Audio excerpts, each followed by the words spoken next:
Good evening. Today is Wednesday, May 11th, 2022. It's the Norfolk Conservation Commission.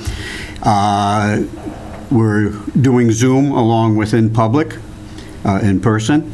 If the audience has something to say, if they would please use a microphone so the people at home can hear you and your comments. So with that, we'll begin with 1 and 5 Hanover Street. Notice of intent 240-0640. Zoom is not working right That's now. okay. So we can take a pause. So 1 and 5 Hanover Street has requested to continue to the June 1st hearing. They are waiting on the ZBA decision, Okay. which is coming, will be decided next week. Okay. So with that, I will take a motion to continue this until the June 1st meeting. And June 1st is this Monday, right? A Wednesday. No, we're changing it. No, it's a Wednesday. The first Wednesday of the first month. Wednesday of the month. Oh, I'm sorry. Phew. Okay. It says June 1st. Throwing everyone off. Yes. Alfini, I make a motion to move Hanover, number 5 Hanover Street to the first Wednesday, June 1st. And that's a continuance. Continue. Is there a second? Valstone, I second. Is there any discussion from the board? Anybody in the audience? All in favor, say aye. Aye. Opposed? It passes. Now we have a few minutes, so one of the things we could bring up is you received the email from CPC regarding the treatment of City Mills Pond. I did. I was actually just forwarded that information not too long ago, so I haven't had a chance. Oh, you haven't? Oh, I thought she had copied you directly. Or 228, yeah. Okay, we can postpone it if we need to. It was, or under new business, so. So this is for the project that has the existing order of conditions? This is the first one. So I'm not sure if it's under the order of conditions we just gave. Is what you're talking about? Yes. Yeah. I think it might be just confirmation that they have the order of conditions for this treatment. Okay.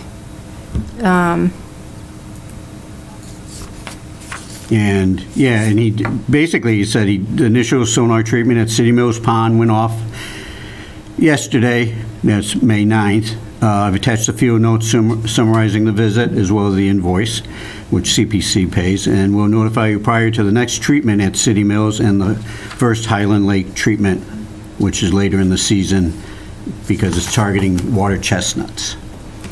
Yes, this looks like the summary from their first field inspection. Yeah. So I will review this and then make sure they're in compliance with the order of conditions, and then we Okay. can further discuss it at the next hearing. Okay. Let's see, what else can we go over? Is there an update for Lincoln Road, the solar project? Yes, I do have quite a few comments on that. Go ahead. If you wanted to start, or... Yeah, no, let's go ahead and do it now. 'Cause Sure. we've got about 4 or 5 minutes, so. So I was out on the site twice the past week to review the erosion control issues.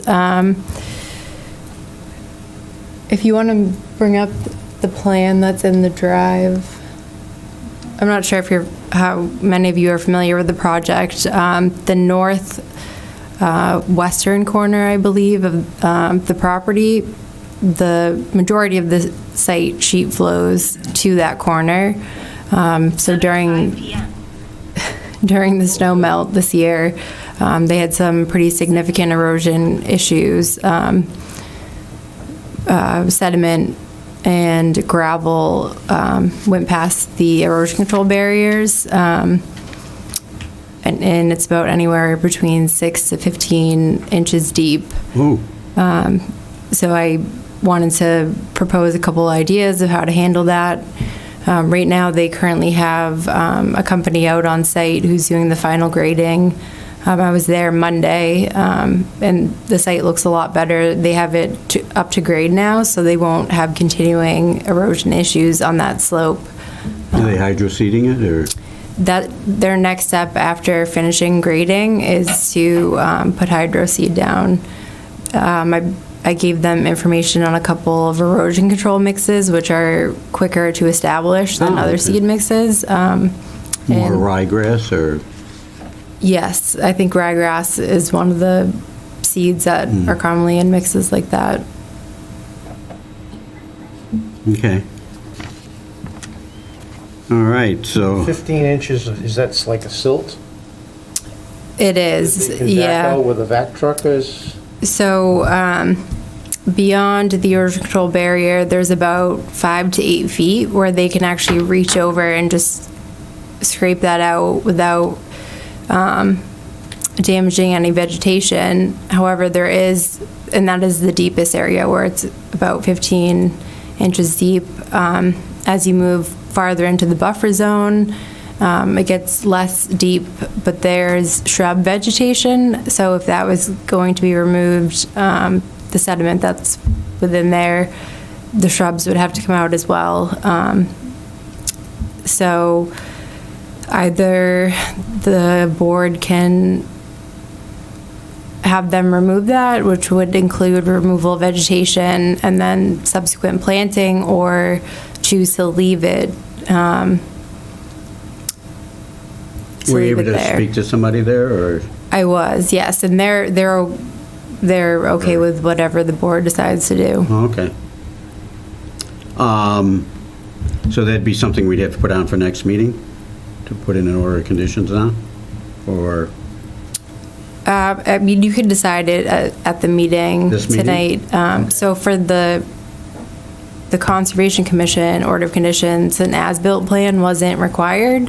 However, under Planning Board, they are going to be putting together an as-built, and they could potentially include that area in any plantings they do if the board does decide to Okay. have them remove all sediment and then plant. Okay. All right, well, we'll come back to that later on in the meeting. Okay. 15 Rockwood Road, request for determination. Is somebody here from Rockwood? Okay. What did you find out?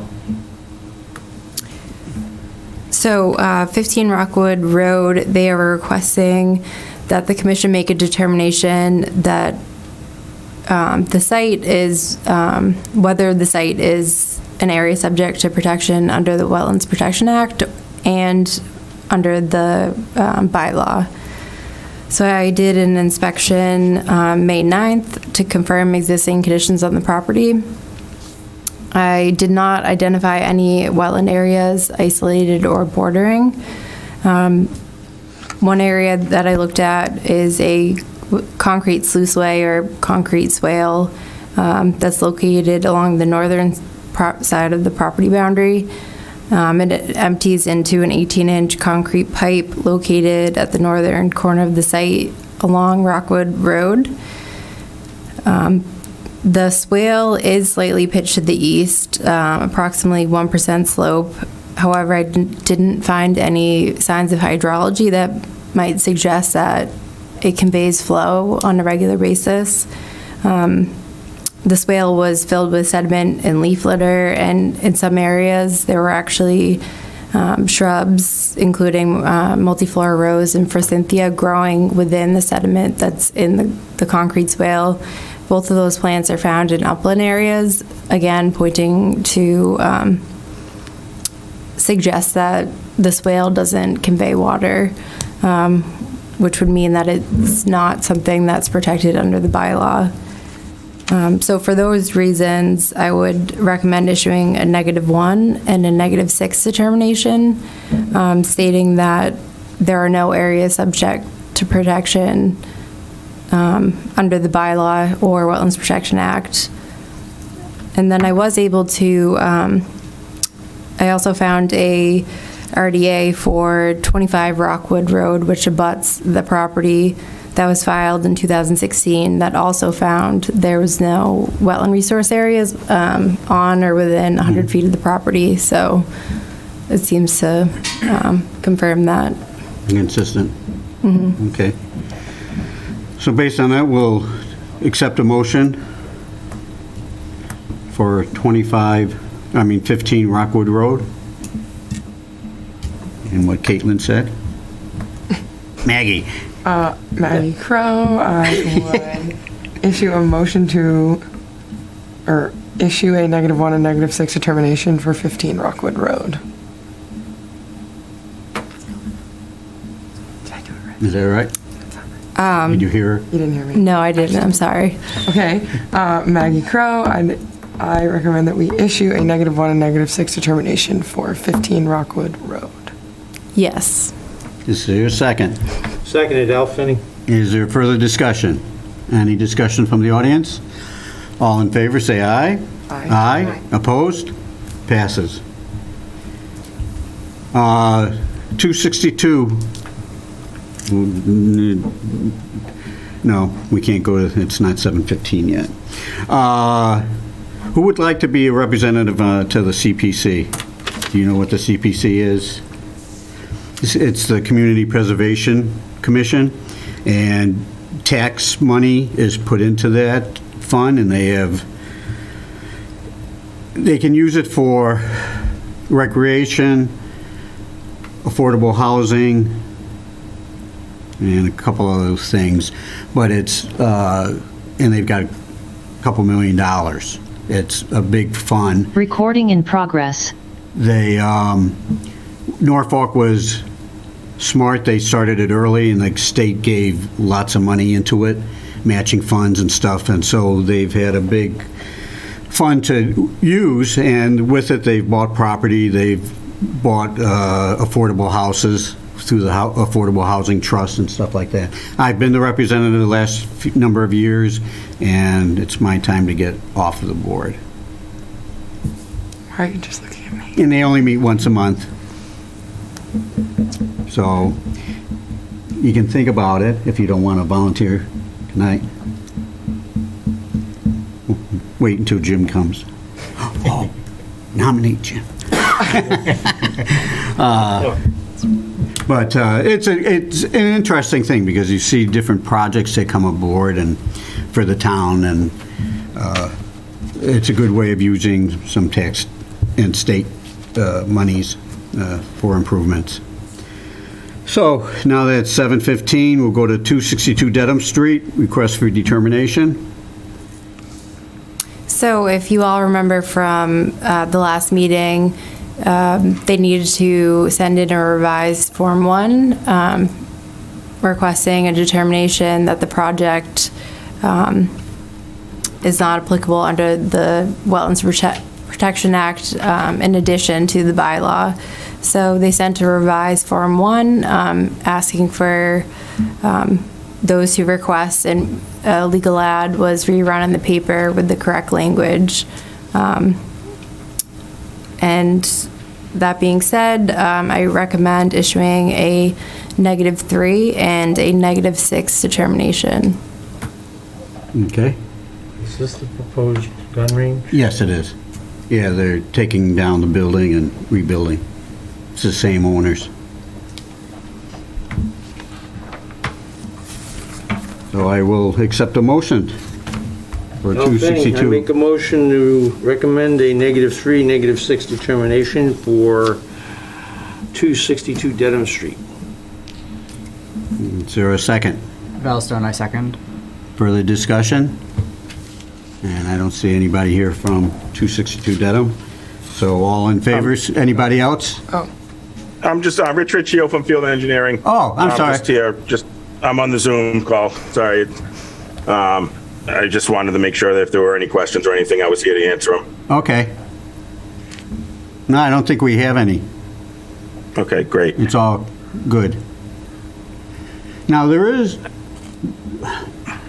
In front, I think it's more in Provo's property, there is a pond, a catch basin. I don't think it's on their property, so they're clean, right, correct? Correct. Yes. Yeah. Okay, Yeah, that's on the, across Shire Drive. Yeah. Correct. okay. Well, all in favor, say aye. Aye. Aye. Opposed? Okay, it passes.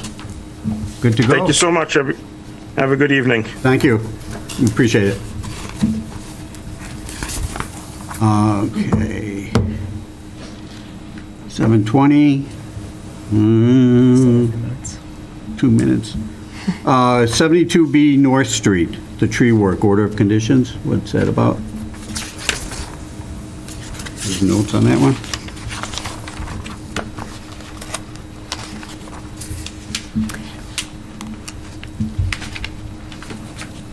I do not have notes on that.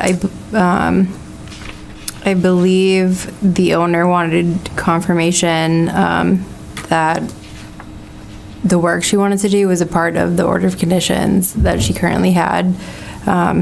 So I will reach out to her and determine whether or not it is an activity that was described in the order of conditions or whether she needs to potentially amend it or file a new notice of intent.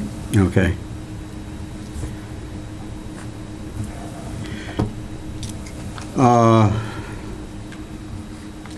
Is it 7:20? Okay, 16 and 18 Valentine Drive? Any further information on that? No, we have not heard anything from Mass DEP. The project was supposed to go in front of their review board at the end of April, but for some reason it got pushed, and I believe it will be in front of their board this week. So hopefully we'll be hearing from them. For the next meeting? Yeah, before the next meeting. So I Okay. don't need to continue it since it's not a hearing. Right. Okay, then let's jump to 39 Leland Road, request for determination.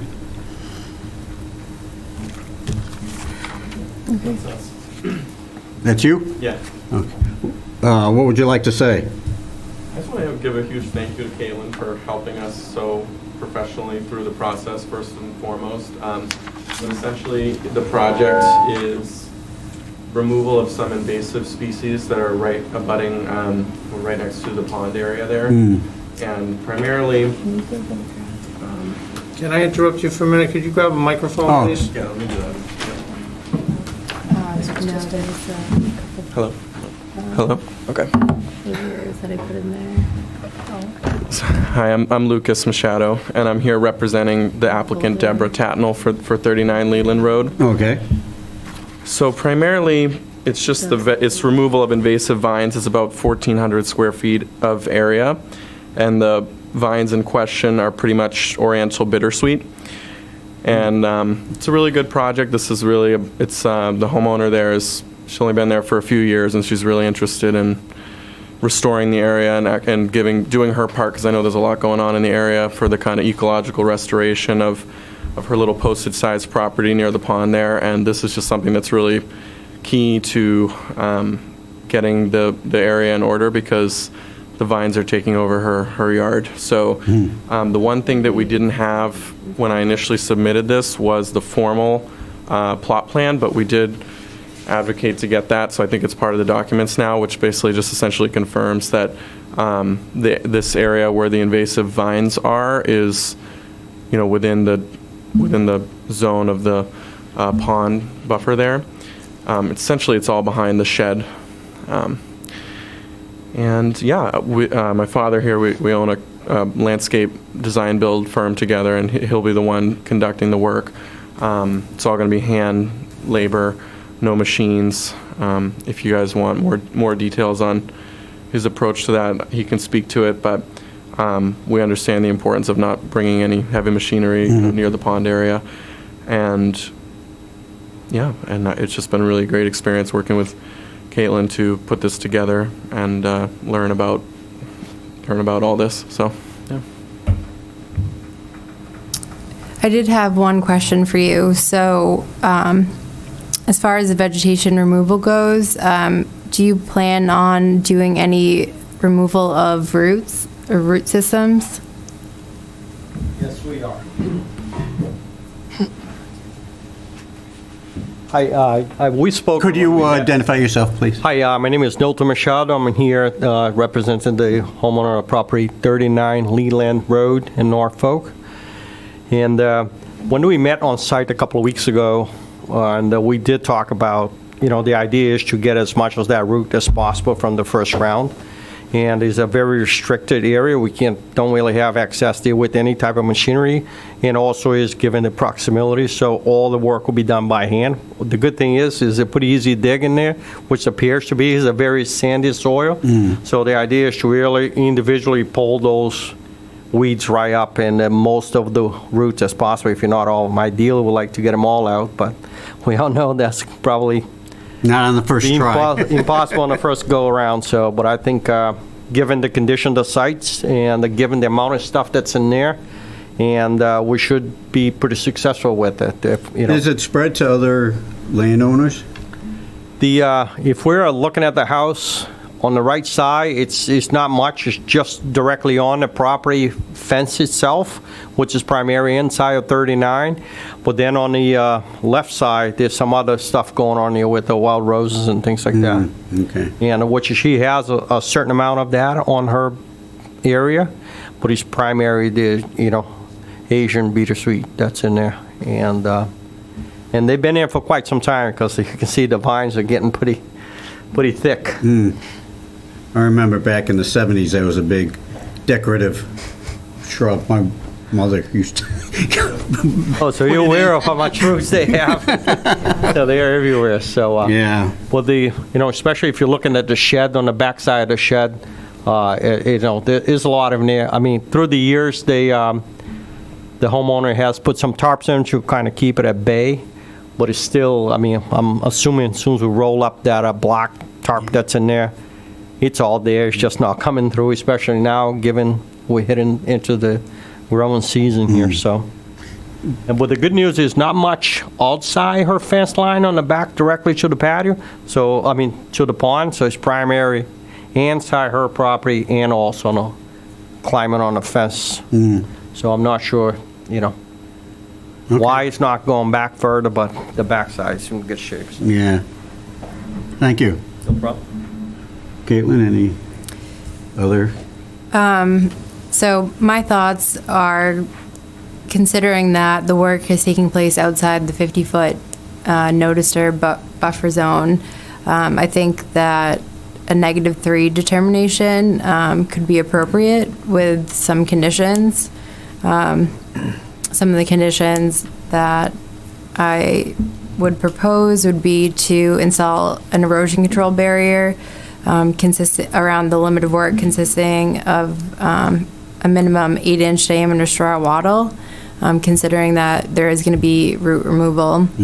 Another condition would be that all disturbed areas be immediately stabilized with an appropriate conservation seed mix or comparable alternative, or juke netting, something along those lines.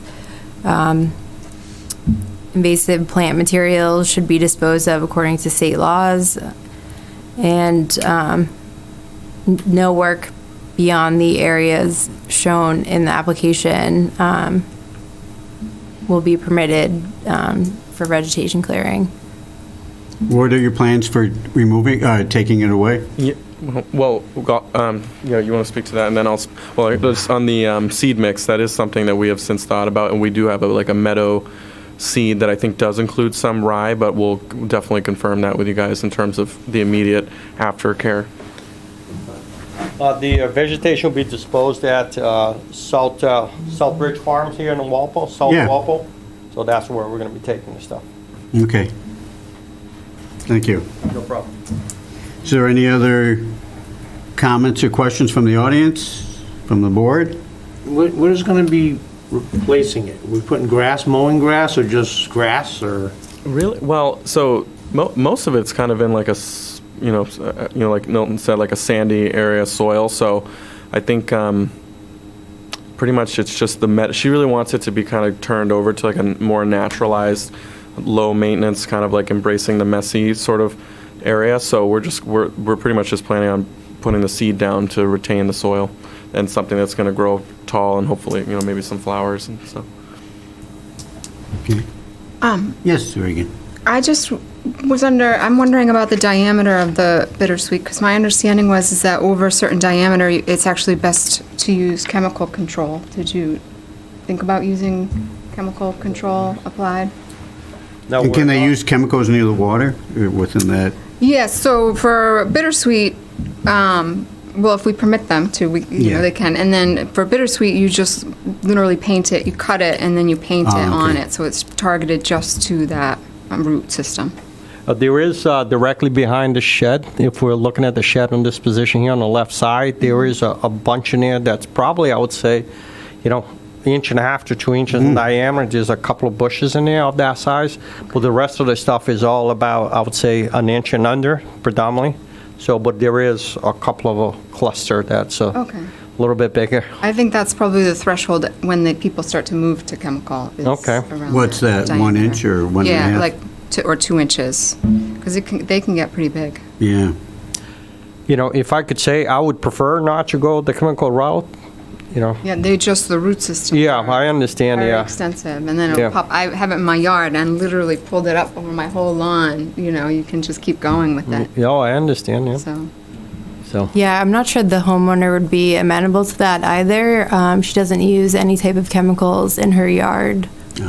because her goal there is really give that whole area back into a meadow. She wants, her long-term goal is to have wildflowers growing and something that'll be mowed once or twice a Can season. you use like a rototiller or something like that to dig them up or break Now them we're up? going to use the pickaxe one by one. Oh, okay. I thought about the roll hill, but the problem is now you're just spreading this, Yeah. the root system, so. Okay. Well, it's a 3-year permit, so it would just need multiple years of going back and getting what. No, I what's absolutely cropping up. agree, yep. Okay. So with that, I will accept a motion for determination, a -2 and a -3, with the conditions that are outlined on the summary, the erosion barrier be installed. Actually, that would just be a -3. Oh, a -3 now? Okay. Sorry about that. That's all right. And then stabilize with some conservation-type seed mix, which you've explained, and no work beyond the area. So, Make it easy, Al Finney, so moved. very good. Is there a second? Maggie Crowe, second. Is there any further discussion? All in favor, say aye. Aye. Opposed? Okay, it passes. Thank you for your time and thanks for the support, Caitlin. Good luck in your project. Okay, that brings us to Medway. Barry. Determination for paving of 33 Medway Branch.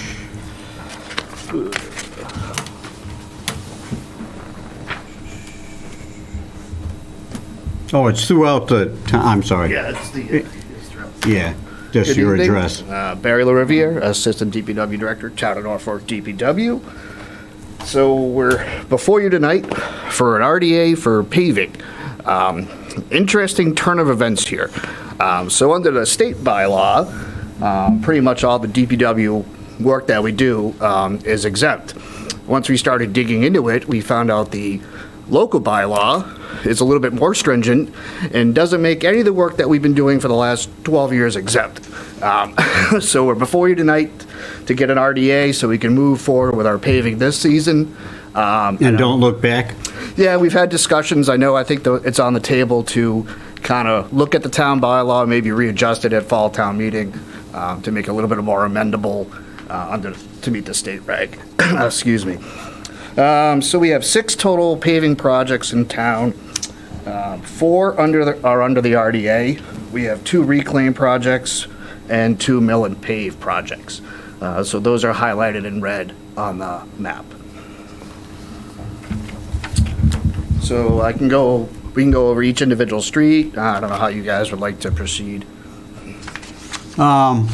Yeah, quickly, just go street by street and No we'll problem. just... So we'll start up in the corner of the map there. So that's River Road. Yep. So we're looking at two sections of River Road. Excuse me here. It'll be mill and overlay for probably about 2,625 feet. So there's two sections that were previously skipped in past year's paving. So we're planning on doing those. Okay. So that's mill and overlay. It's about 750 feet south of Myrtle Street to where we'll start, up around the bend. And then we're continuing probably a little bit past Lark Road. The numbers aren't exact, when we get out Yeah. there, we adjust things a little bit here and there. The next street that we'll be doing mill and overlay on, I don't know, can you just scroll down these? That way I can just talk to them. So Valley Street, we're doing a reclamation project there. So if you're not familiar with reclamation, we're actually going to be pulverizing the asphalt that's there, basically using the existing asphalt as a new base and repaving the roadway. So mill and overlay, we typically do 1.5 to 2 inch paving. For Valley Street, we're actually putting a new road back, so it's going to be about 3 inches. The residents will like that. Yes, I talked to Betsy last night. Yes. She was all excited about it. Okay. I think Valley's the last one. That's River Road. Clark Street? Clark Street, yeah, so Clark Street will be a mill and overlay There we go. from Main Street to the Walpole Town Line. So for the mill and overlay, so we're gonna bring the milling machine in, probably mill 1.5 to 2 inches back down and then repave over that. And then Boardman Street is the other big project. That is going from 82 Boardman Street to the Seekonk Street. The section in red touches the resource area, so that's why it's highlighted in there. So the first part of Boardman Street from 82 to Hoover, there is no resource area. From Hoover to Boardman, we cross an area there, and that'll be a reclamation also. That road's in pretty bad shape. It is. Okay. And then, we got a couple other streets that aren't on this. We're doing, so everybody will know, Marshall Street is scheduled this year, end to end. And then Main Street from 234 Main Street to the bridge. Where's 240? Right before HO Day. Oh, okay. There's a utility cut across the Yeah. road, so we're gonna go from the utility cut to the bridge. Okay. So that's our proposed paving this year, pending on funding, and we'll see how things go. Okay. I got a question for you, Mr. Chair. Yes, sir. I work directly for Mr. LaRiviere as my boss. Should I recuse myself from this? Yes. Okay, I would like to. Yeah, so recuse there's myself, no- So there's no, Question. okay. All right, so I'll accept a motion for determination. And are there any, I did have a couple comments. So portions of the work would fall under the exemption in the WPA for pavement repair, resurfacing, and reclamation, provided that the roadways and shoulders are not widened, no staging or stockpiling materials, all disturbed road shoulders are stabilized within 72 hours, and no work on the drainage system is performed other than adjustments and/or repairs to respective structures within the roadway. The areas that would meet that exemption include Valley Street, Boardman, and the majority of the Clark Street paving. River Road, however, is located in BLSF. yeah, And for those projects, if they are to take longer than a day, I would recommend that a minimum 8-inch straw wattle be placed down along areas that are within BLSF, which I believe is the majority Majority of it. of it. What's your yes. timetable So to actually do it? So yeah, we're totally, so we're not doing any drainage work, we're not doing anything, we're, you know, if we were. Just paving. If we were doing drainage, I'd be here before you. Sure. So the issue that we have is, these projects have already been submitted for funding from Yeah. different sources. Yeah. So I don't have available funding to add in straw wattles and things like that. So one of the things so when we mill the roadway, we don't touch the shoulders of the roads. If you drive around town, you see a natural buildup of material on the sides of the roads anyway. We don't mess with that, because that would then change the drainage patterns on the roadway, and I don't want to be in that business. So River Road's going to be a little tough, since we've already submitted it. It's been approved. I don't know if I'd have the available funding through Chapter 90 to add in silt sock in those areas, considering it's got to be pretty much the whole entire project. How long will the project take for River Road? So River Road, so typically we would do it, we mill it. It'll probably take a day to mill it, and depending upon the contractor's schedule, we could be in paving the following day or the next day. It's all weather dependent and his availability. Sure. We try to do it back to back as quick as we can. Yeah. Okay. Because I'm looking at it, you know, that's probably, well, I have it here. I mean, conservatively, it's 3,000 feet of silt sock we'd have to put in. And it's about, I think the last time we bought, I think it was like 200 feet for City Mills, it was like $2,500. It's an expense. It'd be a significant expense of the project. You know, we have a great track record the last 4 years. We should have been before you, we haven't been. We haven't had any major issues. You know, we're quick with our turnaround, we're conscientious to what we do when we're paving. So I'd ask if we could forego the silt sock for River Road. Can we make it like weather determinant, so like they're not working if there's a chance of rain? We can't work if it's gonna rain. Anyway. We can't mill, we can't pave, so that's kind of the problem. Last year, you know, we had the huge Seacong Street and Fruit Street, and people saw my posts. I'm scheduled on Monday, changed it to Wednesday, because everything is so weather dependent for the paving and the milling. So we don't do it in rainy weather.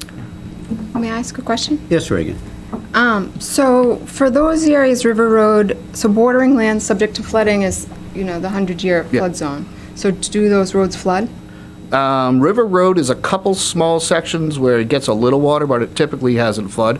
Al's been in town a little longer than me, I'm sure he could speak. It's around the bridge in the beginning, isn't it? that Well, that's floods? on the other side. Oh. So basically, the low point is, let me get up over here. You know, so the bridge is over here, the Charles River flows through, we have a culvert.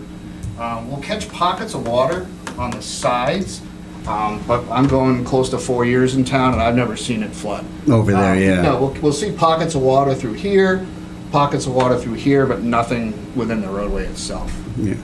And you're not planning to change the grade of the roadway? not You're at gonna all, no. go back to the... Yeah, it's pretty much grade. where, milling up, when we mill, so when we reclaim, we have the opportunity to kind of regrade it, put a crown. When we mill, it's literally taking up the asphalt that's there and putting back fresh asphalt, so we're really not changing crown or anything else on the roadway. Okay, yeah, because obviously you know, when you're looking at bordering land subject to flooding, you're looking at compensatory storage for any flooding, Yep. you know, any area that you would fill versus protecting necessarily a resource area from, you know, so, anyway, that would be my question. So, I mean, fortunately, but unfortunately, I mean, we have most of the roads that we have in town impact some sort of resource area.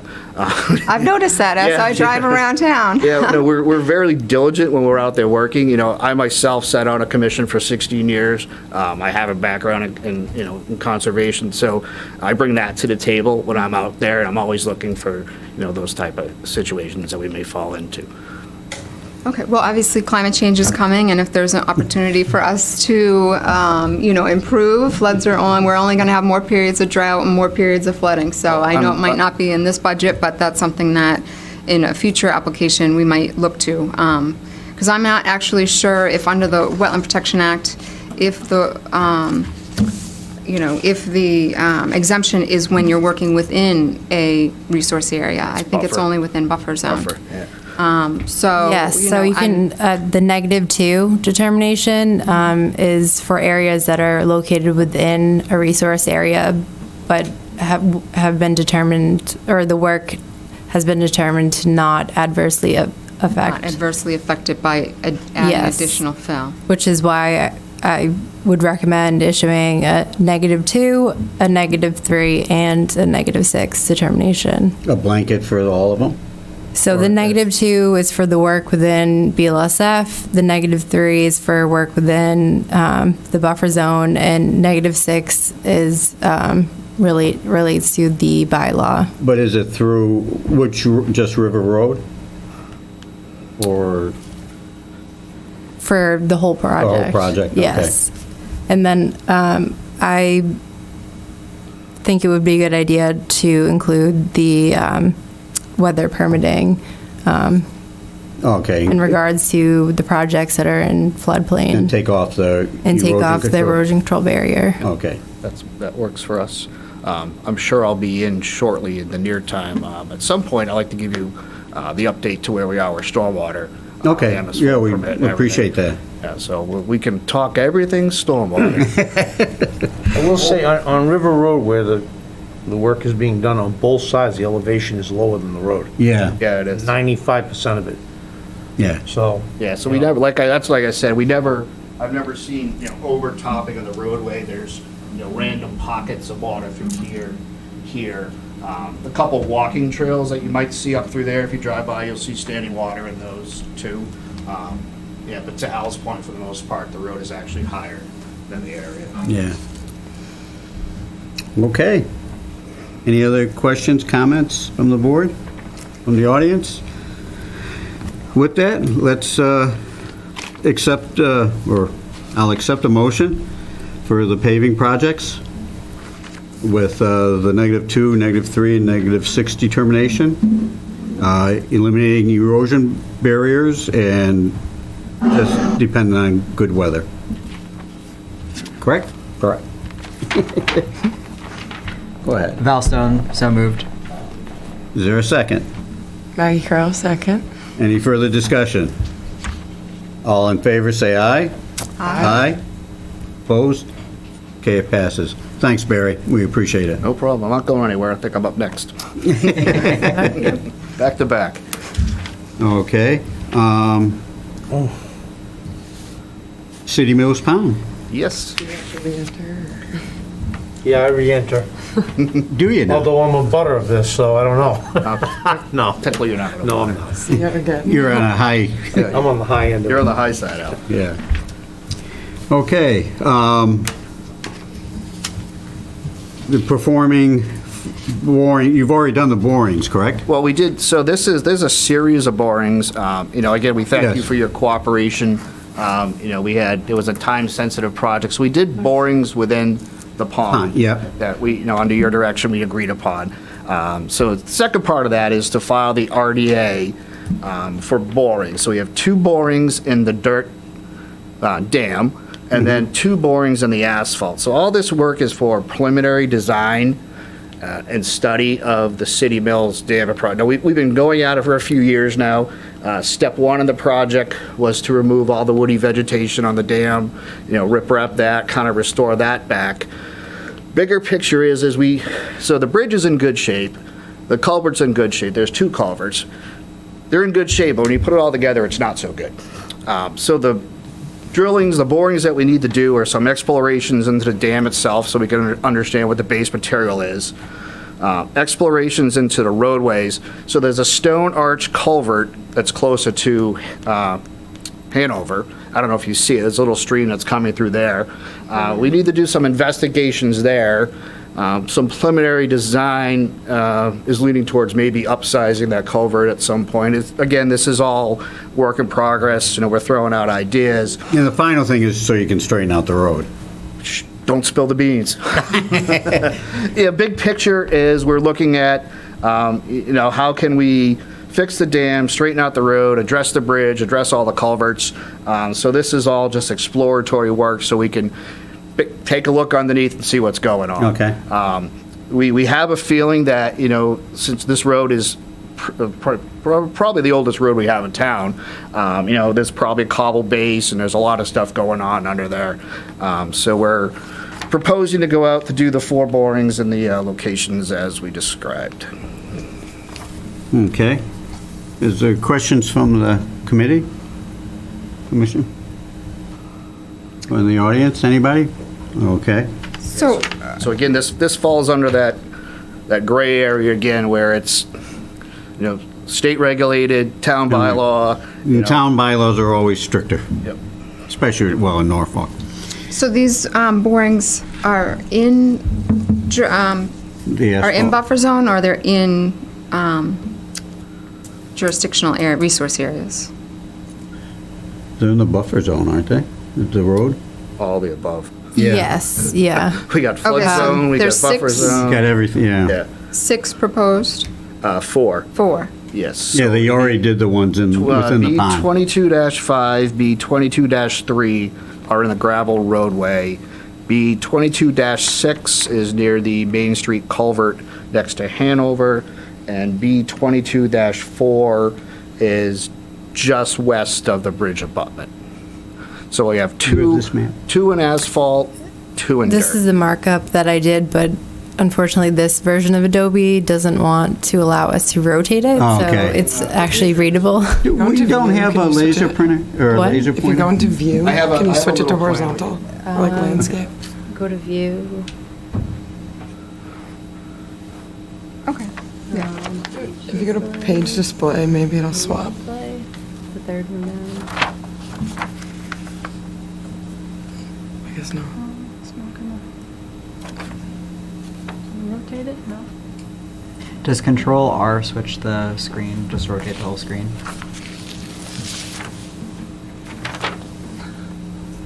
Maybe it's not Control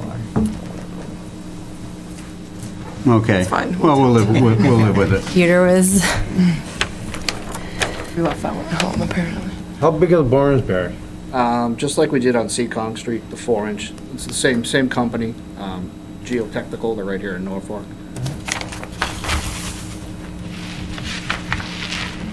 Again, is there any other comments? Questions? With that, I'll accept a motion for City Mills Pond.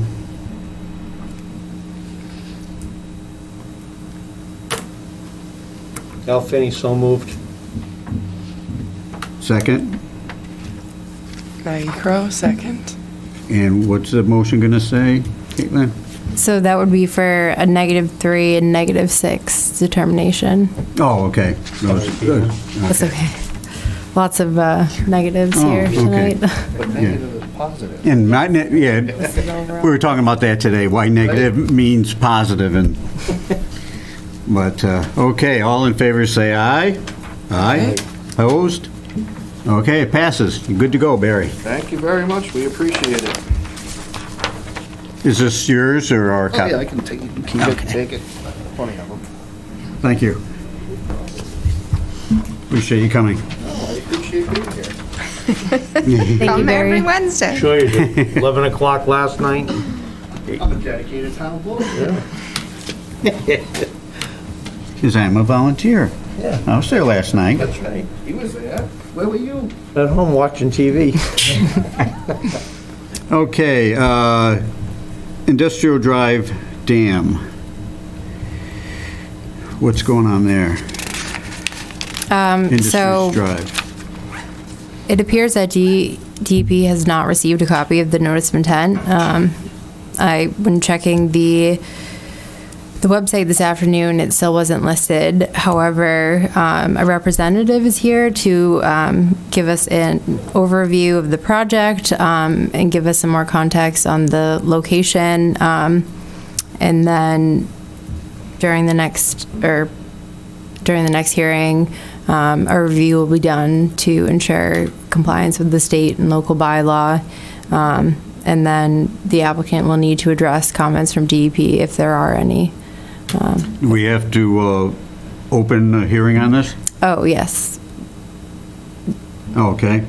Jumping the gun a bit. What's that? jumping the gun a bit here. Well, shouldn't we? Yes, yep. Okay. I'll accept a motion to open a hearing for Industries Drive Dam. And who's the applicant? What's his name? Your name? Well, it's at Department of Correction. I'm Andy. Oh. Andy backing out. Oh, it is? Oh, okay. I'm playing. Oh. I'm the messenger. Oh, that's right. So you can't shoot me on this one. That's right. I mean, And you're an alumni, right? alumni. Yeah. Okay.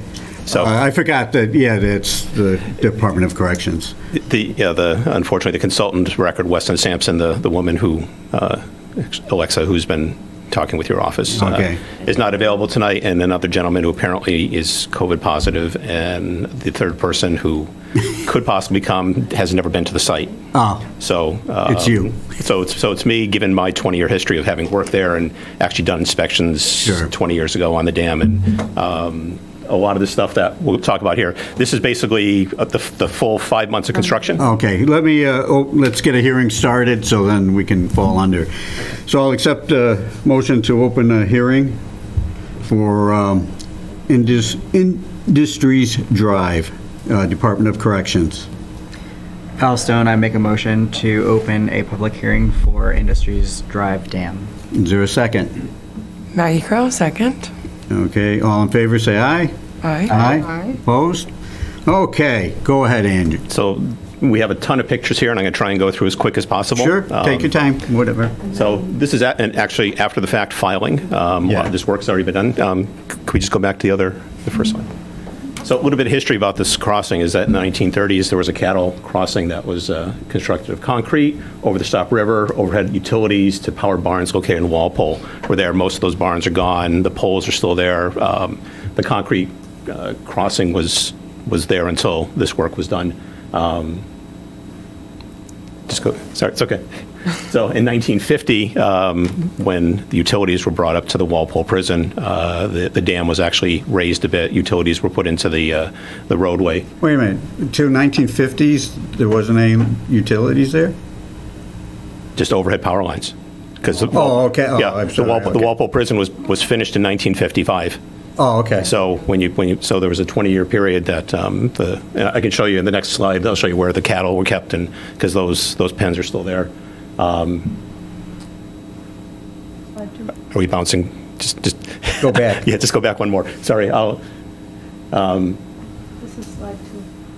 So the underground utilities were put in, and underneath that part of the road, there were 2 large diameter metal culverts, and that's what failed back in December of 2020. Early 1960s, there's creation of a spillway and a stilling basin. Sorry, I forgot the quotes. Not exactly sure the reasoning, but it's believed to have been created to prevent logs from coming in and jamming up that should be it. We can go to the next one. I'll stand up and I'll show you some of the details. Next one, yeah. So we're up here. This is the dam area here. You can see some of these square areas here. These were actually animal pens, and up here, these were grazing fields. So that's, they used to move the cattle up there, they used to move the pigs up there. Former buildings, the barn that's here, which is currently auto repair shop, is from the late 1800s. This was a stable here. This is actually where the DOC is doing their chemical addition for that gasoline release.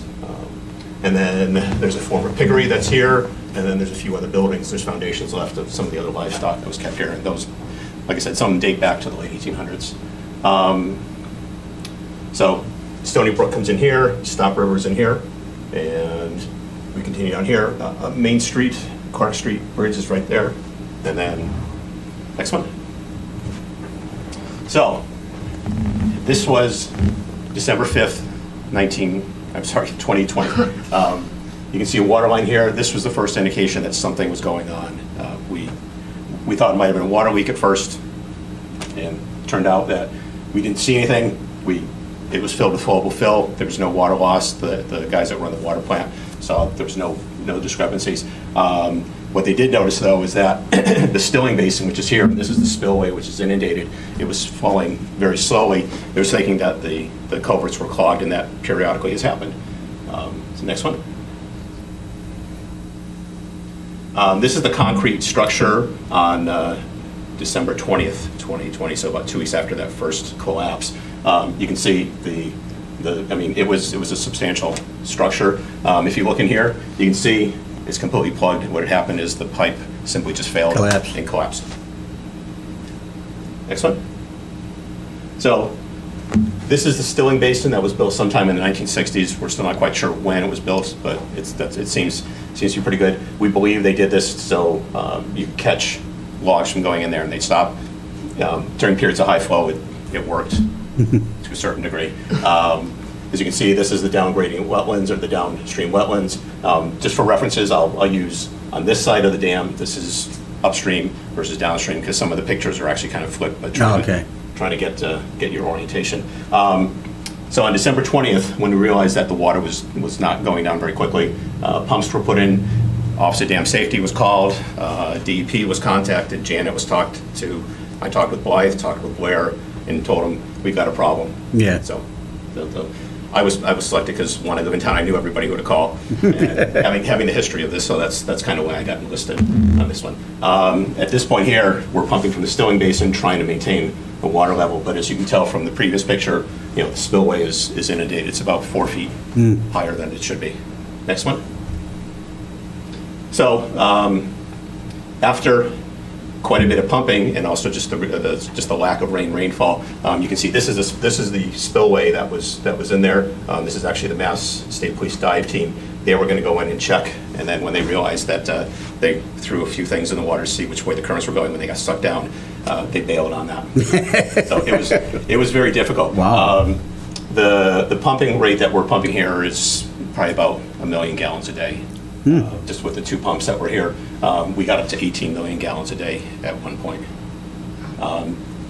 The contractor here is set. Where's all the water come from the Charles River? No, this starts, the headwaters, the actual drainage area is 22 square miles all the way to Rentham. Oh. It's fairly substantial, which is a lot more than I expected. Downstream is actually kind of interesting too, where we'll get to that, but when things were put back to normal in terms of flow, the only real major impact was not downstream here in Norfolk, it was actually in Medfield at over Causeway Street. Oh, okay. If you know that, there's that, if you know that huge wetland that's around 27, that whole area was flooded for about 3 days. Yeah. So anyways, sorry, if you want to back up 1 second. So this is the area of interest, because this is the water line, and this is actually a sinkhole that's been slowly been creating as water is sort of seeping through, but not enough to let it go, to allow all the water to flow through. Okay, next one. So they put a trench box in here to ensure that they wouldn't have the water lines compromised. That's a sewer line, 2 water lines. You can see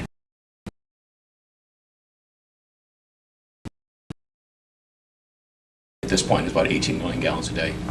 And this was after the coffer dam was put in. You can see basically sandbags, gravel, and steel sheeting. And one thing I want to note is that we stressed to them, it was stressed that to the contractor that we try to stay within the limits of it, and we really there's really nothing that actually got out that way. The downstream was a little bit different because of some of the unsuitable soils we ran into, but we'll get to that in a second. So this is the first part of the work. What they're doing here is actually trying to excavate and relocate and do temporary water lines for bypass to get the work done. Next one. So this is the full setup where they're pumping full tilt. I call to your attention this sort of area here. This is sort of the point bar that seasonally grows and comes and goes and stuff like that. If you want to say if there was any major erosion, it was right here because some of the pipes were moved and stuff like that. Sure. I mean, it washed downstream. So next one. So this is, to give you a view, this is about 3/4 of the dam. Goes all the way over to here. That's Cedar Junction, the standpipe that you really can't see from the road, but that's where that's almost on the Norfolk Walpole line. The dam extends another so many feet. It's about 1,000 feet long. So this is probably the highest I'd ever seen water in 20 years, and it's usually, the line was here. Wow. There's a lot of water. So, okay, next one. One of the things that they were worried about, and as one of the drawings that was given to the commission, there was several borings that were done, just like Barry did for the other project. There were a couple borings that were done here, as well as out here and in the roadway, to see what there is for stuff under there. It became pretty obvious that the two borings that were put in over here, it was pretty poor material underneath, so they weren't quite sure. What they're doing here is they're actually offloading some of the weight, and they took it way off the roadway to try and hopefully stabilize things. It was kind of scary because even the pumps running, you could feel the ground shaking constantly. Wow. So it was really soupy. Gravel and sandy. It's soupy. It's really soupy. This shows this is the spillway area. One of the things they did is they did put some plastic in there to try and slow the flow down, and you can see the remains of some of the steel culvert right there. And this is the guardrail for the cattle. And to give you an idea, the concrete culvert was probably about 15 feet wide. Next one. This is actually after the culvert was removed. Temporary water lines were put in, and pumping here as well.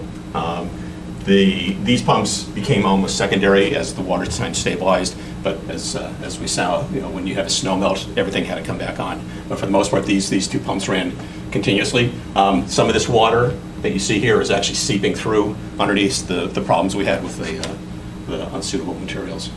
So, sewer line was left intact. It was actually hung with a steel beam underneath it. Next one.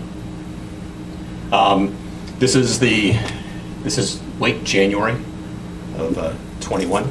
Okay. And this was the first attempt at putting the culvert in. You can see what they did because they knew it was kind of soft. They put down plastic to try and hold it.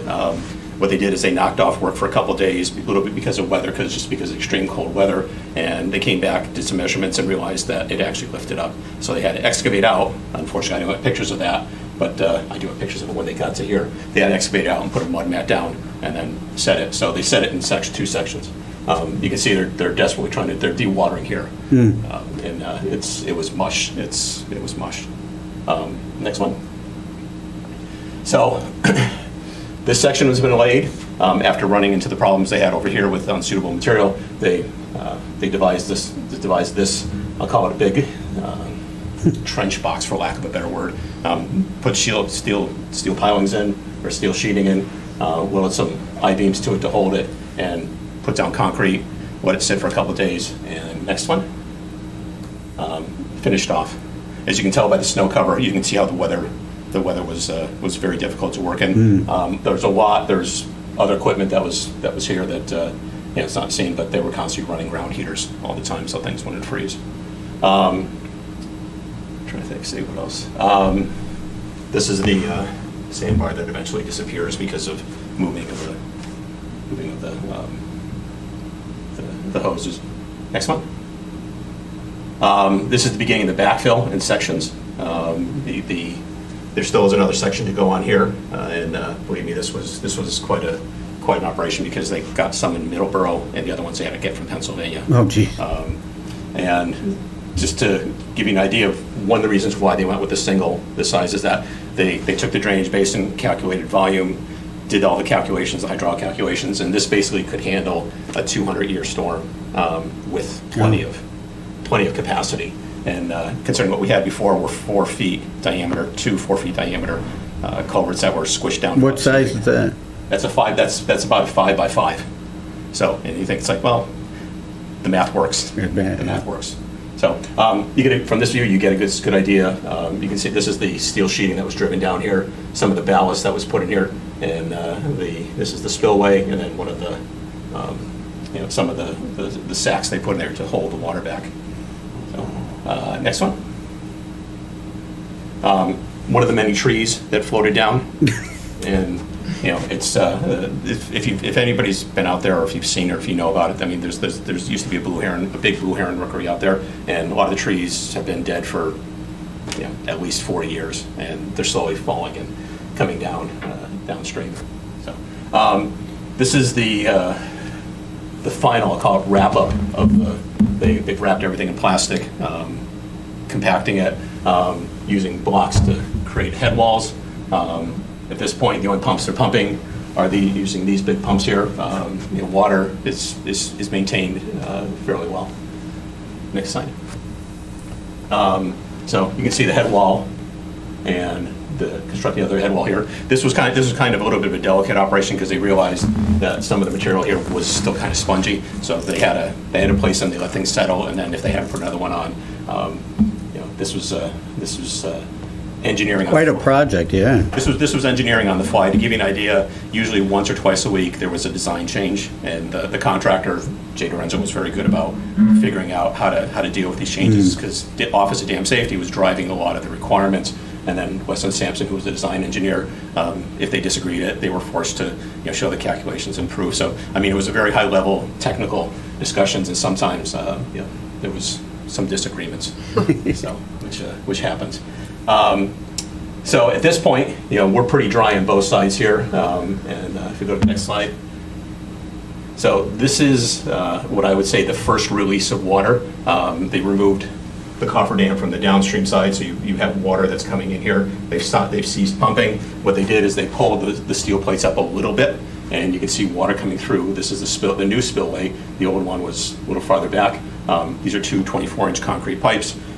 They put 2 boulders in here to reduce the velocity so things don't get washed down. And what they're doing here is they're actually removing the temporary water lines. So, next up. So the improvements that are different from before is that they obviously have removed the trees around here. Gravel has been put in to stabilize the area. One thing they did improve is they're actually building this road to come down here. Having seen the guys go out there with a rope on top of the spillway and trying to pull trees out was kind of dangerous. This way they can bring equipment in with a claw or a thumb and pull it out. So the plates that are here, there are trench boxes here because this is where the final connections they actually put hydrants in and also valves, so in case they ever have to do this again, it'll be a lot easier which we're hoping it never happens again. Yeah. So next one.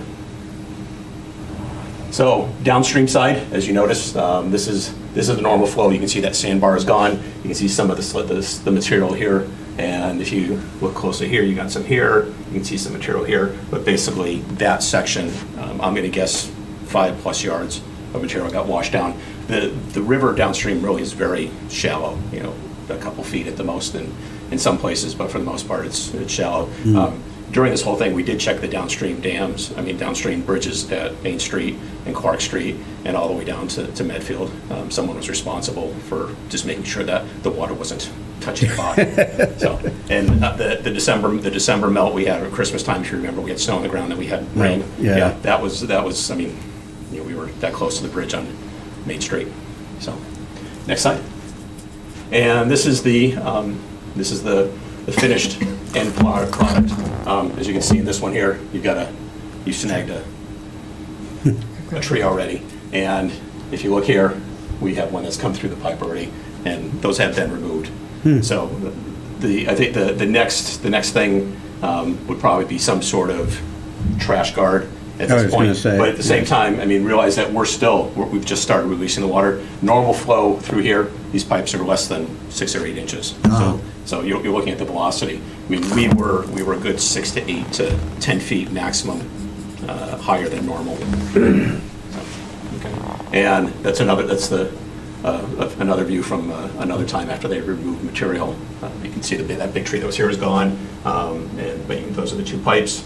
And it's These from your drone? Yeah. Makes life a lot easier than having to get on a step ladder, right? And next.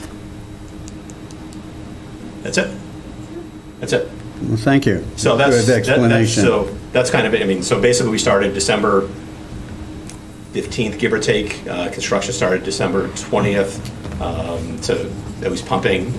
First, I would say, first blockage of water occurred Christmas Eve, and then finished up in April of 2021.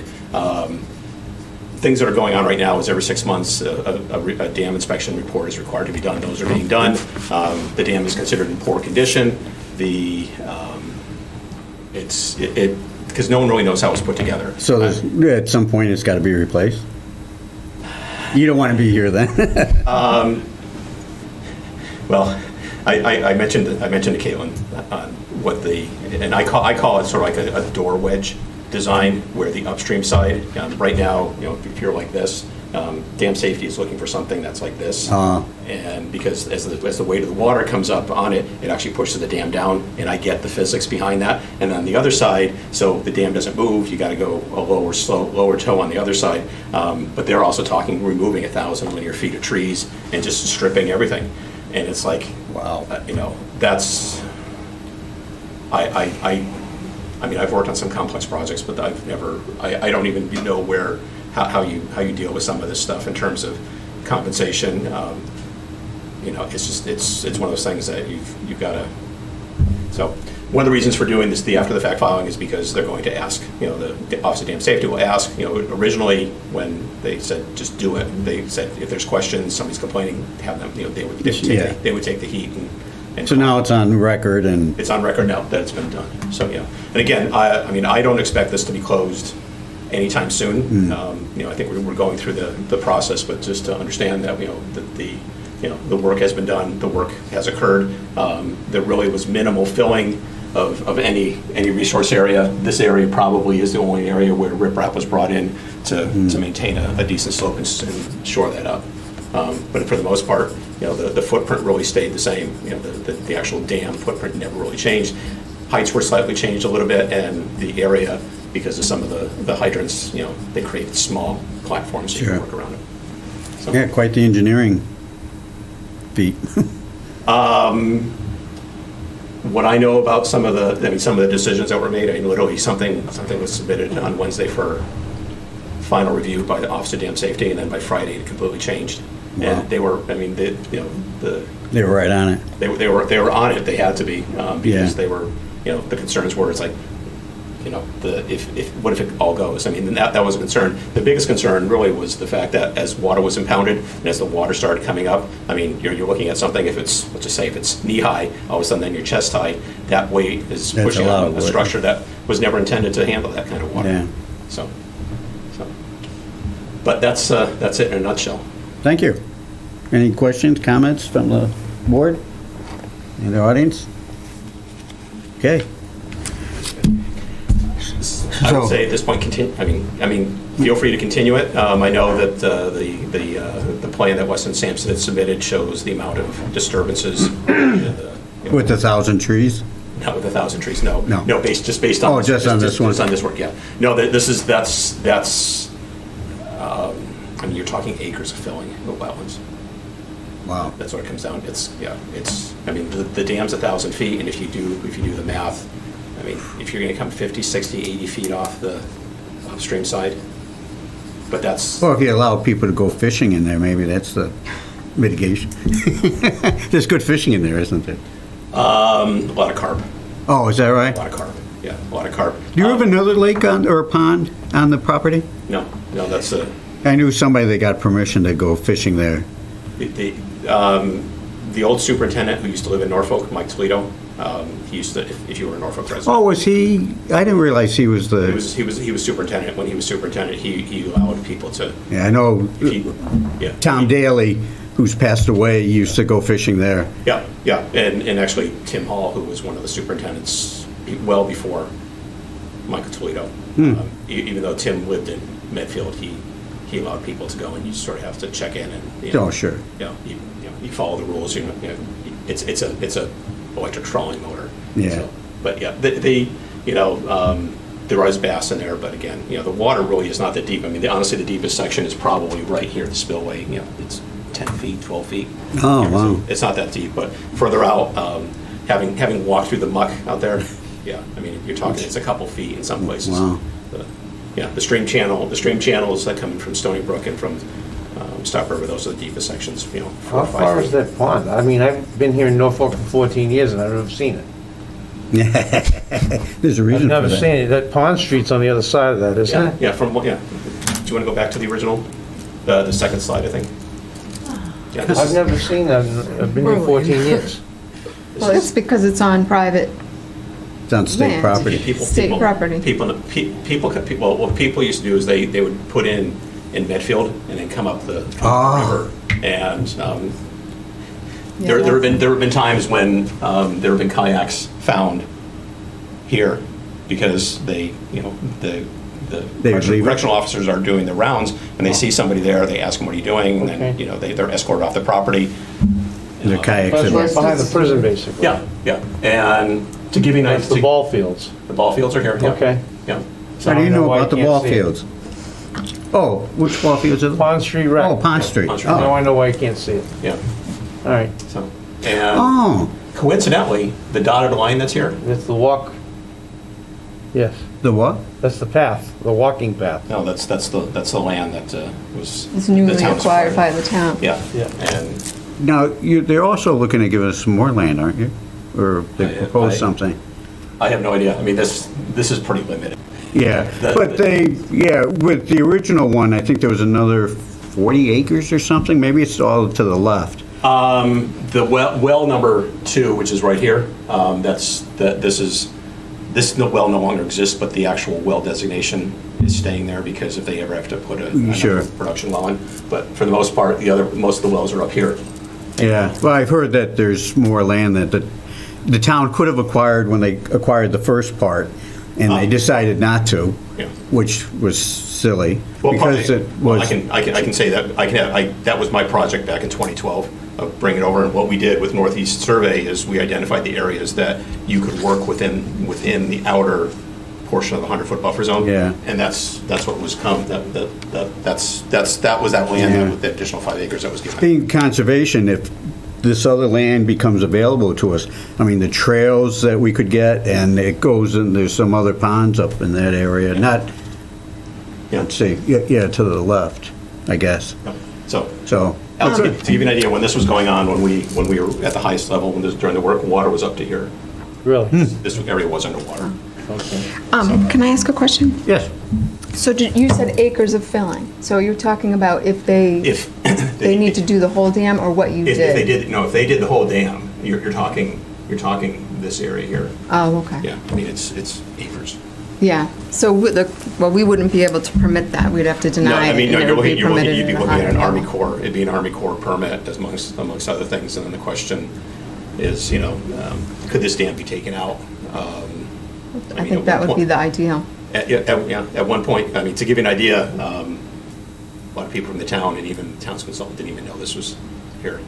is that right? The municipal vulnerability program, that report they did, they missed that. And I commented and sent that to them, and they still didn't include it, but that's okay. Yeah. So, Oh, that's a mistake. but yeah, this is I know of a few people that have walked the entire area. I know I've done it twice, and believe me, there's some pretty rough areas. Pretty rough areas. So. And may I ask another question? It's 2. No, go ahead. So when you were doing this, it was obviously an emergency. Yep. But is there the opportunity for wildlife to pass between? It seems like you put those 2 small, pipes in there, so it doesn't seem like there would be wildlife flow. I know Oh, you're talking about water volume, but I just was wondering if we're going to be reviewing a notice of intent, if there's, The amount of deer and wildlife, but they have to cross the road, but there's They not a go- lot of traffic on the road. there's no traffic because it's Okay. gated. It's gated. I mean, the only people that have keys are the folks that run the water system, and it's because it's there. If we had this discussion 20 years ago, when the DOC boys were playing in their tanks, if you've lived in town long enough, you probably saw the armored vehicles parked in front of Norfolk. Yeah. So. So yeah, Serious. so it was one of those things that they used to Play run up and games. down. Yeah, they used to run up and down the road, and that's when they damaged one of the manhole covers, that stopped. So yeah, Boys so, will be boys, yeah, and their toys. so. No, thank you, Randy. We appreciate it. So yeah, so that's it. I expect Weston Sampson will follow up with the town, but I figured give you guys the Reader's Digest condensed version of this. Okay. It's been it was a quick 5 months, but at the same time, a lot of on-the-fly engineering, and, you know, And it's working. it's working. The next, like I said, the next major milestone is in September. There'll be a six-month report will be due. It's an inspection. Then we do what they call the phase 2, which is actually developing a corrective action, which that's where the big bucks come in. And the question is, can they really afford to do that? Because I mean, it's millions of cubic yards of material that are going to have to be put in. To create that doorstop, that wedge that they're looking at, and I understand it. Plus, the cutting of trees. I mean, there's some trees there that are easily 85 years old. Oh, So, but no, that's Yeah. he'll give you a tour. So, all right, thank you. okay, thank you, guys. Thanks, Andy. So I'll accept a motion to continue this hearing. Al Finney, so moved. And we don't have a DPE number, so that's all right. No DEP. But that's okay. Number, not right. Continue it We'll just continue it. To the June June 1st. 1st meeting, Well, or longer. I would say longer, right? I don't think they're going to come to us. Andy, are they going to come to us within a month? Yeah. Oh, okay. Yeah. The part of what we're running that we're running up to is the end of the fiscal year, and so trying to get stuff done and figuring out what they can. And that'll be part of this 22 and not 23? That's correct. Okay, That's correct. okay, great. So we could keep it open until July meeting, just to give us enough time, and then we can always extend it from there. Yeah, and also, I mean, if you have questions, you can always, I've got the town email account, so, you can send forward messages. Or Okay. something like that. But you also have, the Westman Sampson contacts, and I would talk with them first. Like I said, I'm just being a messenger tonight. Yeah, okay, and you didn't volunteer. And I well, yeah, 'cause- Everybody else Fourth in line. had an excuse. yeah. Again, thank you. Okay, thank you. When is the July meeting? So June or No, Yeah. July, I said July. I think they wanted to do, did he say June? He said within a month. Before the end of June. Well, we can continue it. fiscal year, I he said. I think it would be smart to continue to June 1st. Oh, okay. Take a month at a time. If they do get the DEP file number and have engineers available to come to June 1st, great. If not, then we can always Okay. continue it again to July at that time. Okay. All right. Motion to continue to June 1. Val, you did it, right? I motion. You agree? You moved? I made the motion. Go ahead, Maggie. Maggie Crow, We second. got a rubber stamp, Maggie Crow, second. Second. Any further discussion? Just wait till I. Hearing none, all in favor, say aye. Aye. Opposed? Okay, passes, and it will be continued into June. Okay. Why don't we go to the Enclave? Tom?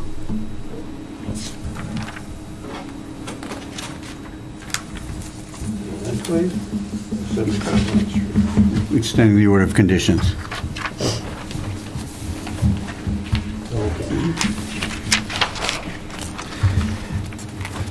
Good evening. For the record, my name is Tom DePlacido. I'm here representing the Enclave subdivision off of Village Green. And very simple, not as exciting as the last presentation. And actually, the order of conditions is expiring in June 12th, about a month away. And basically, we asked for an order of conditions extension for 3 years. We don't think it'll take quite 3 years, but giving our current track record of what we're doing for construction over there, it's probably going to be over 2 if we look at how everything's coming together before we finish up the project. So I felt as though we should just ask for 3, just in case. Sure. Things are moving along very smoothly, and I don't see any problems with that, and that's basically about it, very simple. I feel like sort of a letdown after the last thing here. Well, it's better not to be the star, right? True. In front of us.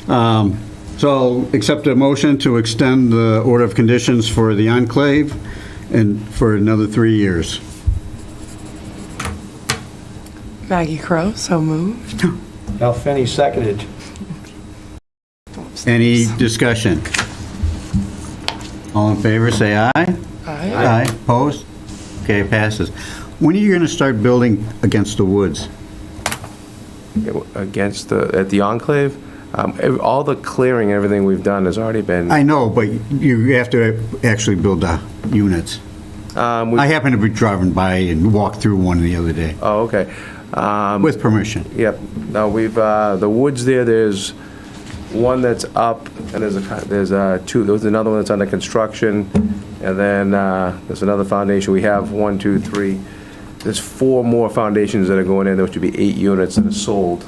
So we're already selling against that, but the next phase opens up, probably looking at mid-June or something, which will open up from basically where you see one of the last buildings built to the very end of the cul-de-sac, all against the woods there and things. So it's nice because you don't have any neighbors behind you. Yeah, it looks nice. Oh, It's thank you. And it's also for 55 and over or 65 and over. 55. 55. Yeah, so I qualify. It's single level.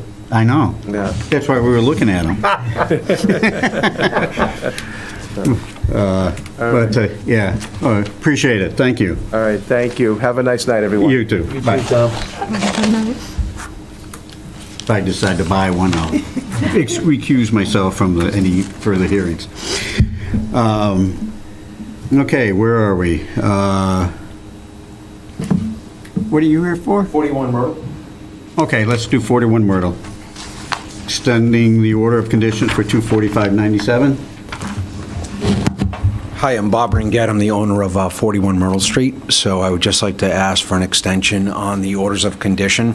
Construction has begun, but as we all know, everything is kind of backlogged with sourcing requirements that are going on. So we'd ask for 1 year. I don't think we'll need that to wrap the project up, but We like to do things in years anyway. yeah, it makes it easier, right? So right now, the foundation is in, the backfilling has begun. Janet was out there quite a bit with me early on because this does go back to the Mill River, about 13 and a half acres, 14 acres there.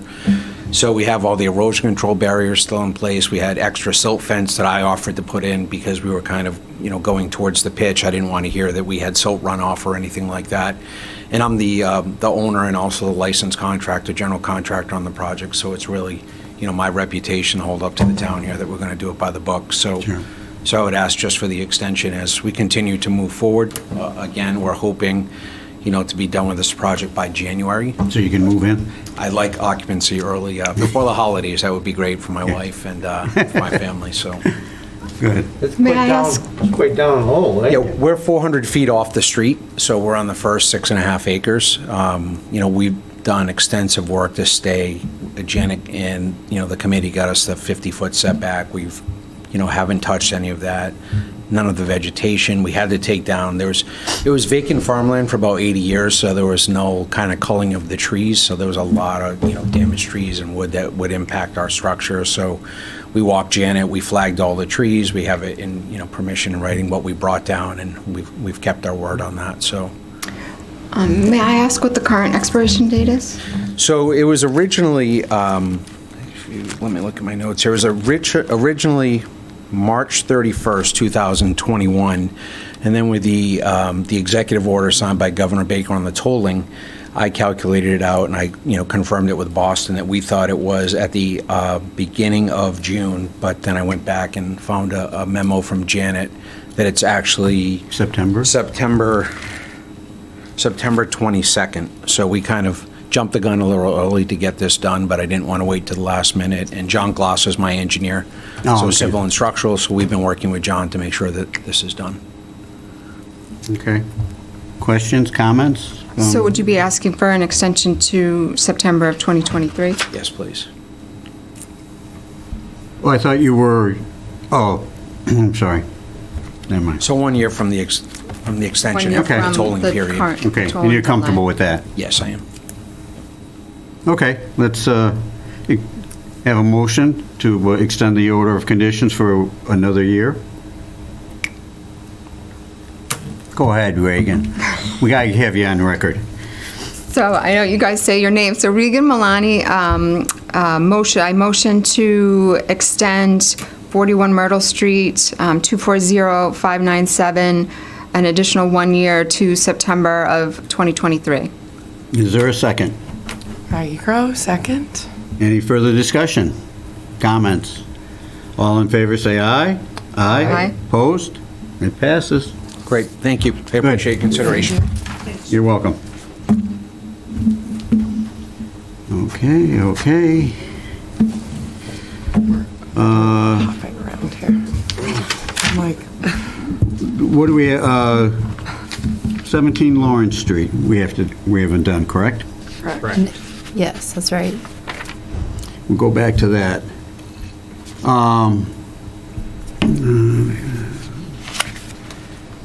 Oh, that's the old the mill? The Buckley Man property. Yeah. Yes. Okay, and what do they want to do? So they requested for a certificate of compliance. They got an order of conditions back in 2011 Yep. for demolition and removal of 5 existing buildings on the property. The foundations of those buildings were to remain. There's no stockpiling either of demolition? Yes, that it was all removed from the site. And then part of the work also included removal of building debris from a former order of conditions that had been left over. I conducted a site inspection April 21st, 2022, and found that all the buildings were demolished. I did not see any stockpiling of any demolition debris. The building debris from the former order of conditions had been cleared out of the buffer zone area. So it's my opinion that the project was completed in substantial compliance with the approved order of conditions. Did you walk the whole property? Or just the beginning? I walked a good portion of it. It's interesting property. It is, yeah. I took a detour along Bush Pond to that large spillway. Mm-hmm. It was pretty interesting over there. Not part of the Buckley Man property, but The water division? We were looking at a well site out there, so I've walked the whole thing. You go. Everything. Goes forever. It does. No, I've walked the whole thing. Yeah. We as a commission did. Yeah. Yeah, it's quite the property. Mr. De Placido has the property to the left of it and will be coming before us to probably build for permitting and stuff like that. But, yeah, they were going to do 40B housing in there, wasn't it? Yeah, Tommy was, at one point, but that went south. Yeah, but he does still own the property to the left. Yes, up on top of that. But they say there's enough gravel in there that, yeah, if whoever buys it, they don't have to make money on the houses. They'll stockpile every concrete manufacturer in the yeah, region. it was very, yeah. There's a lot of hills and. Incredible. Yeah, It might be contaminated, that's why. Only in the beginning, yeah. That's why it's being held up right now, I think. yeah. There's definitely no doubt that there's contamination out there. There's a large portion of it is actually under an AUL. Yeah. Yeah. Yeah, because they just dumped Yeah, and a lot of the streams, the colors. yeah, probably from heavy metals, Yeah. so, Yeah, whoever buys Although that property gravel- will have a lot of cleanup. yeah. And I know the town's been back and forth with them, no, I mean, it's millions and millions of dollars. Large and, yeah, I mean, just the testing But it's alone not a state to find out where it designated is. hazard area, is it? It is, It yes, is? yeah. Okay. I believe there's a couple different RTNs for the property. One of them resulted in the AUL, which is an area use limitation. Yeah. It looks like from the aerials, a large portion of it was capped off and then Not to be clean fill was disturbed. placed over it and then seeded. And then because of it's an AUL, most activities aren't permitted there. That's mainly in the front of it, isn't it? And not in the back property. I'm trying to think. Up the back right of, I think, of the foundations that are there. Yeah. Would be, yeah, back Some right. lagoons, or they look like If you old go lagoons. past the buildings, Yeah. and then it's to the left of the stream. Yeah, Yeah. yeah, it's to the left of the stream in the pond. Yeah, don't put our well there. No. The water was, where we tested, the water was great, a little further out. So, but Yeah. not happening. Yeah, I haven't actually had a chance to dig into any of the, History. the disposal site information. Those reports are, hundreds of pages Yeah. long, Oh, so. yeah. It's a quick read. Yeah. All right. So anyways, Are we leaving? Is the order there of any- conditions, there were no continuing conditions on that. So based on my site inspection, I recommend issuing a full COC. Okay. Have they asked for it, or is it just a matter of, Yes, they did. they did? Yep. Okay. Then I'll accept a motion to, for 17 Lawrence Street, 24525, issuing the full COC. Valstone, so moved. Second? Al Finney seconded. Any further discussion? All in favor, say aye. Aye. Aye. Opposed? Okay, that passes. That was, David, that was Lawrence Street. Yes, The number is 240525. 525, yeah.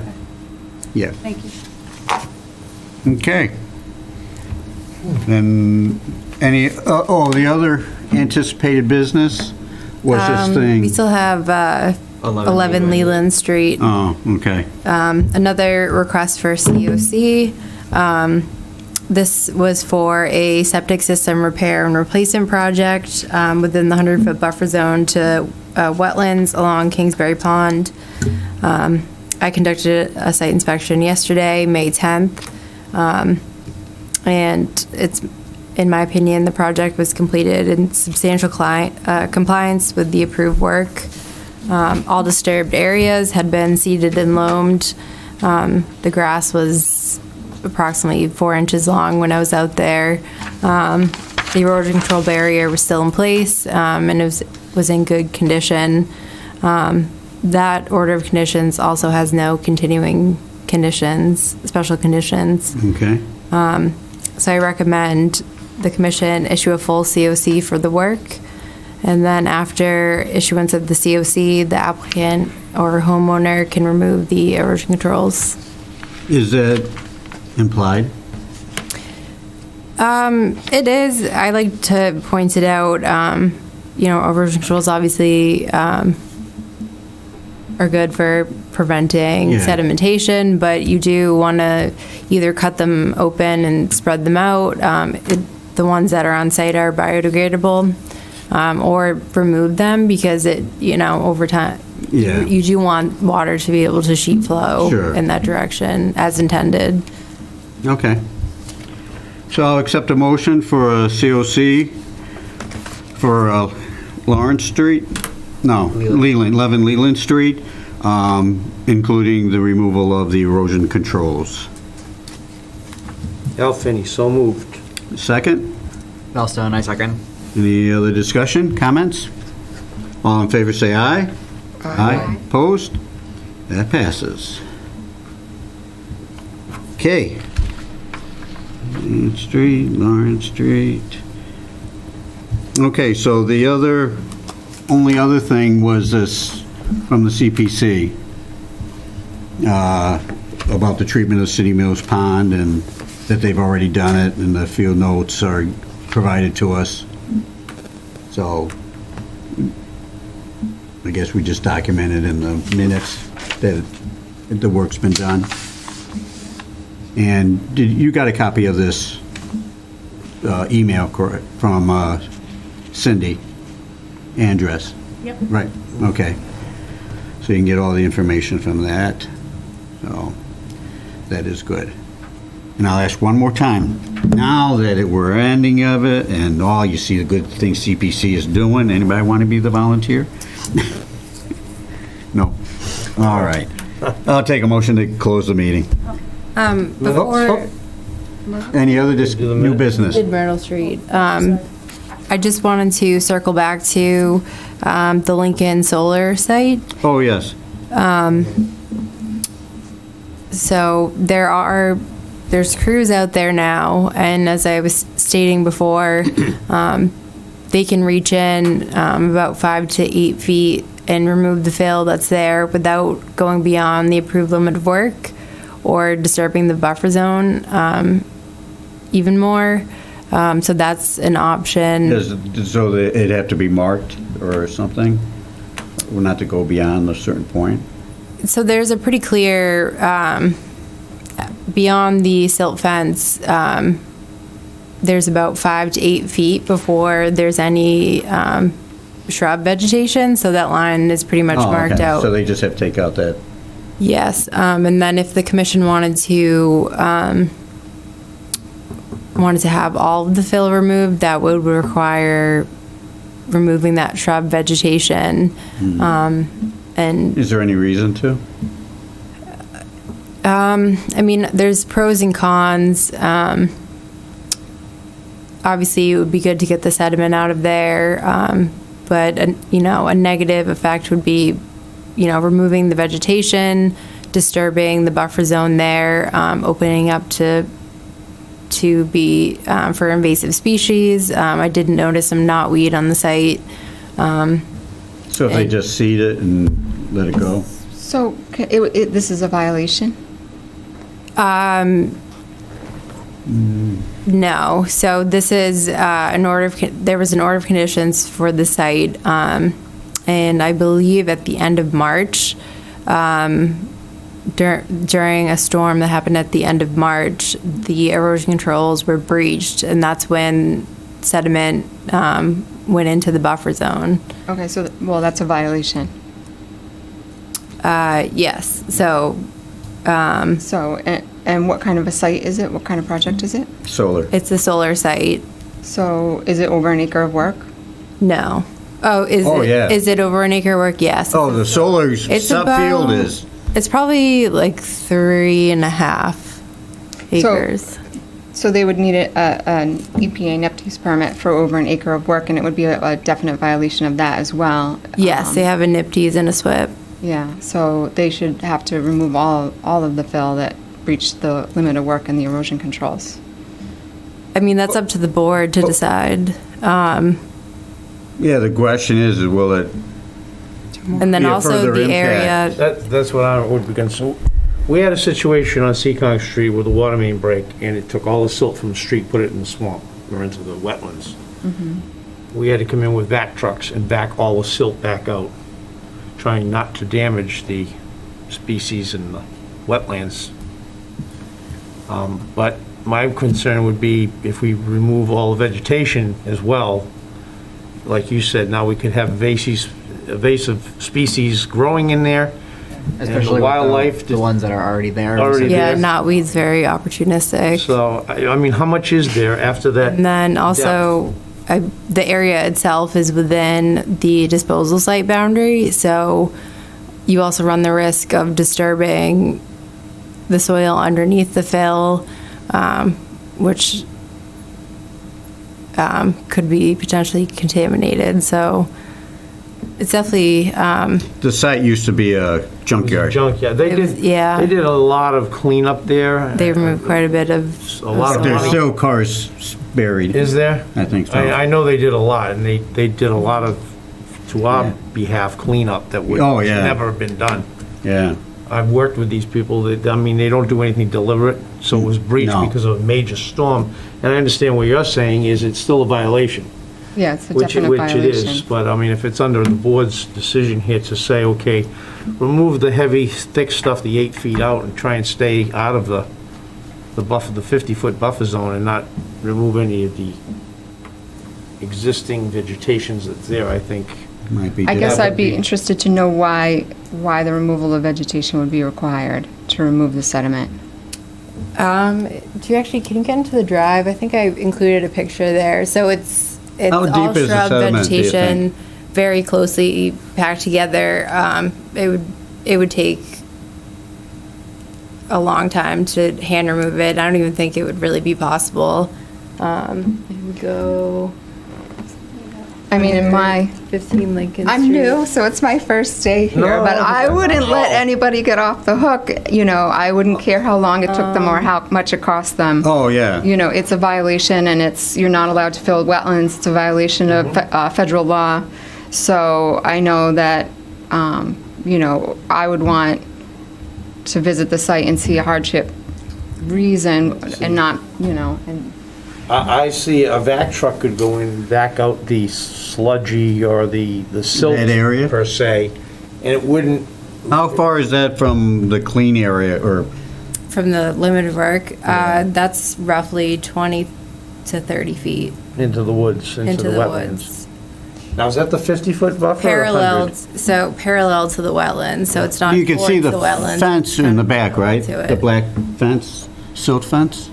Or am No, I that's looking? just, That's Oh. just further into the Sorry, wood. I'm trying to get rid of the I thought it, slide. yeah, so it's essentially a restoration project. You know, if you had yeah. 50 feet of, you know, then you would need to restore it. If they have to remove vegetation, then they need to replant vegetation, Replant, yeah. native Re- species. So, I wonder, why don't we set up a tour out there? And so we can see, and then we'll talk about next meeting. okay. How does the board feel about the removal of the vegetation, or removal of the sediment that they're able to reach from inside the limit of work? 5 to In the 8 feet. meantime, yeah, 5 to 8 feet. yeah, I think under federal law, they're supposed to remove it within 7 days. So they should already have done it if they haven't started that already. Yes, there were some issues getting materials out there. And they were also wanting confirmation from the commission as to how to proceed, obviously because of the complexity of the area. And I believe the RTN has been closed. The area is part of the disposal site boundary, so it might require, I'd have to confirm with them if it requires filing with Mass DEP waste cleanup if they were to be potentially removing soil from that area. Yeah, why don't we set up a walk up there? What's people's availability in the afternoons? Maggie?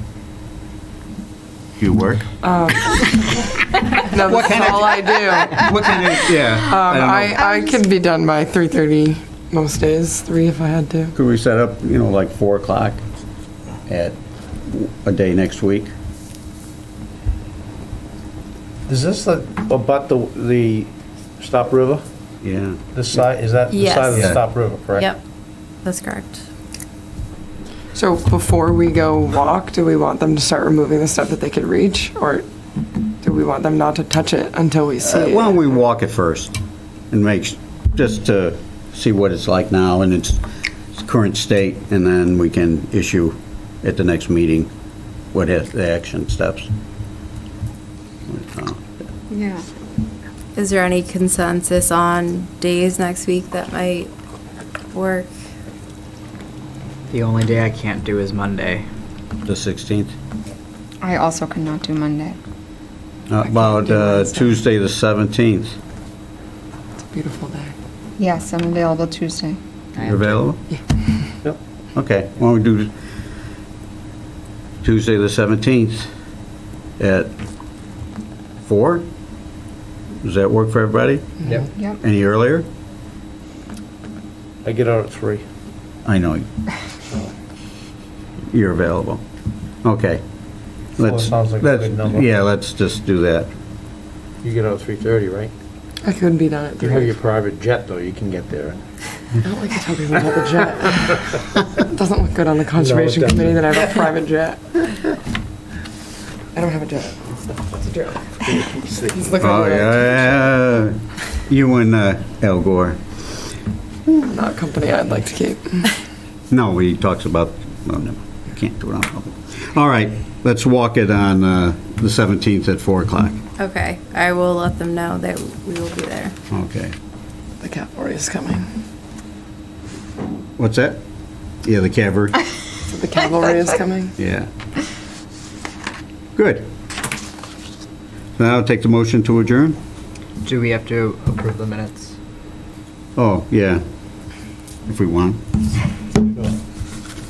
Any questions, comments on the April minutes? I do not have any. I didn't have any. Val? Nope. Then I'll accept a motion to accept the minutes of the April meeting. Alan, so moved. Al Finney, so moved.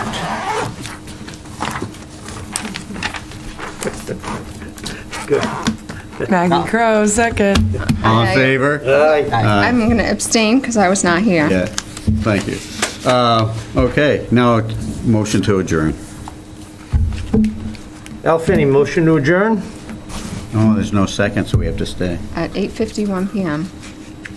At 8:53 PM. Well, whose clock? That clock late? We got lots of options, I guess. According to Apple, it's 8:52. Second? Valso and I second. All in favor? Aye. Opposed? Meeting's closed.